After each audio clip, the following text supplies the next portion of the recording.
Public cemetery sang Oton, Iloilo handa na para sa mga magaduaw sa ilang mga nagtaliwan nga himata sa Piyesta Minatay.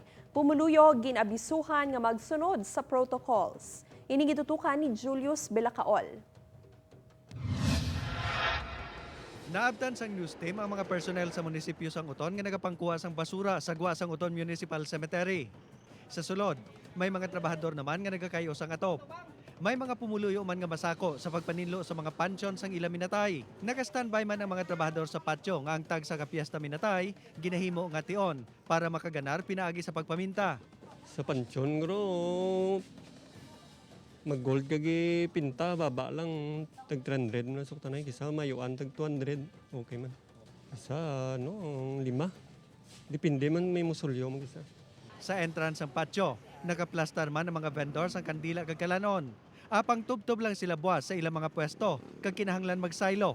Ang pulis ginambala na kami kapon niya ko na hasta lang kamo 28 daad 31 kami galin di mo. Tinambalanda kami kapon ko namon diyan kami masaylo. Hindi pa man pwede diyan ay way kami kalisensya. Hindi mangin istrikto ang LGU sa magasulod sa patio, bakunado man o kun hindi.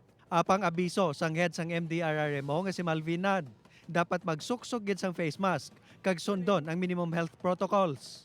Although nga may mga recently may mga issuances no sa national government nga gina-relax ang paggamit ng face mask, but we advise no particular sa aton nga mga senior citizens kag sa mga kabataan nga ang face mask gamiton naton sa sulod sa patio. Dumilian naman sa patio ang mga makamamatay nga hinganiban, ilimnon, magahon nga music kag pagsugal.